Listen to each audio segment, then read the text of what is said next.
We all know that whenever we are working on any specific tool, we need to have the data. Now that data, it might be from the local computer, or I can call it as the data might be from on premises, or even we can get the data from a database, which is SQL Server, MySQL, Oracle, or any other platform. Now the point is that we have something called as cloud computing. In cloud computing, we get multiple services as Microsoft Azure, AWS, GCP. So these three comes under the platform of cloud computing, but they are from the different domains. So now the point is that if I would like to get some data from any of these cloud providers, then I need to have the data first inside my cloud providers, cloud services, so that from there I can fetch, from there I can collect my data into my Snowflake, into my Power BI, or into any other platform. Am I right? So now the question is that if I would like to have the data in my cloud services, so I need to have the storage. So when I'm talking about a storage, in AWS, we have a storage called as S3 bucket. But what do we call that storage here in Microsoft Azure?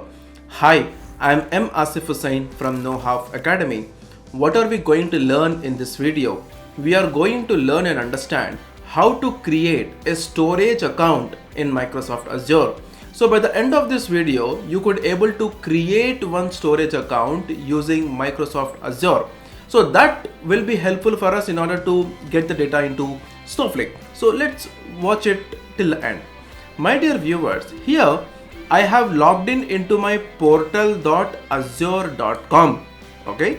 So under this portal.azure.com, as soon as I have signed in, I will land up into this home page.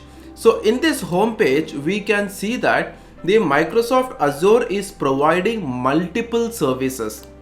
There are multiple services that Microsoft Azure is providing. To just give you an information, Azure is an ocean. Okay, it's an ocean. There are multiple things that we can do wonders in Microsoft Azure. Now the point is that out of all this, we might not use each and every services that is mentioned here. We can purely work on those services which our project is related to, though it might be Power BI or though it might be Snowflake. So here, so the first thing that we are learning here is that creating a storage account. So in order to create a storage account, there are two ways where we can directly go and click storage account. Number one, we have storage account here, or we can go and create the storage account by searching here. Okay, in the search bar, we can just go and type storage account so that we will land up into the storage account. So we can see that I do not have any sort of storage account till now. So what we have to do, we have to go and create a new storage account. Okay, so in order to create a new storage account, we need to click on create here if you are new, or we can even click here. So let me go and click on create.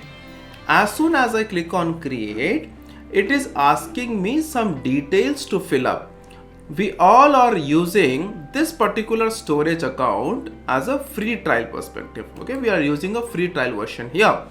Now it is asking me to enter the resource group. As you can see that we do not have a resource group, we have to create a new resource group. So this resource group will be helpful for the building purpose. Okay, this will be very much helpful for us in order to structure the resource. So here, as I do not have any resource group, let me go and create a new resource group here. We can give any name. Let us consider, as we are using this one for Snowflake, let me give Snowflake resource group, Snowflake RG. I'll just click on OK. So we can see that a new resource group by name Snowflake RG is created.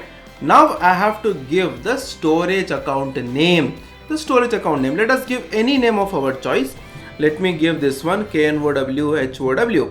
Okay, the field cannot contain lowercase letters and numbers. Name must be between 3 and 24 characters. Okay, the field can contain only lower letters. Okay, so let me remove the capital here. KNOW This is a very simple storage account that I am using it here. So now the point is that as soon as I have given the storage account, we need to choose the region. So by default what happens is that as soon as we are logging into this portal.azure.com, the location where our laptop or the working location is, by default it will take the region as US East US. We have it here. If you want to change, we can change to any other location as per we require, okay, but does not affect much more on any of the work that we are doing it. So just let me go with the default region, which is East US. So now the primary service, what is the primary service that I am selecting or creating this particular storage account that we have to give it? So there are three options. One, it is for Azure Blob Storage, or for Azure Files, or for any tables or queues. It's up to us. Okay, so let me just select Azure Blob Storage here. So what performance we want, whether we want standard or we want performance or premium. So what happens is that whenever we are using this standard, okay, it is recommended for most of the scenarios where we are working with the huge data or loading huge files in this.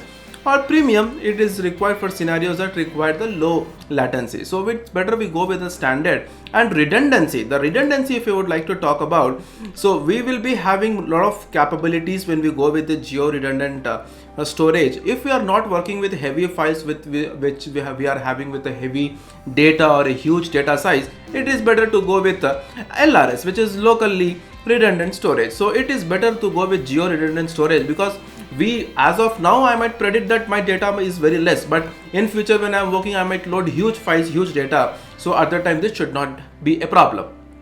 So for this, what I am doing, I am using geo redundant storage. Now let me click on review plus create. As soon as I click on review plus create, it is validating the entire process of what are the details that I have given while I am creating a storage account. So here it is telling validation failed, view error details. You know, it is telling that there are few things which are disabled. So let us just check the error details. If I take it, the storage account name, it is already taken. Okay, it is already taken. So what we will do, we will come and change the storage account name here. So let me give some 1 2 3. So I hope this will be better. I'll go and review plus create. So we can see that the review, it is completed. Now we have to go and click on create. As soon as I click on create, the process, it is getting initially deployment, and now it is submitting.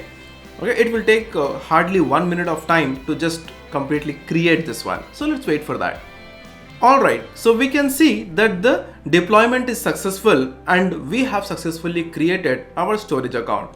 So now when we go to the resource, okay, into the storage account, again we will come to know the complete details about it, how much size of the data we can load into it, okay, what is the name of it, okay, all these details that we can get it from this resources, what is the version of it, when it is created, okay, whether what trial we are using it, what is the subscription ID, what is the location. So everything we will come under this KnowHow 123 storage account that we have created.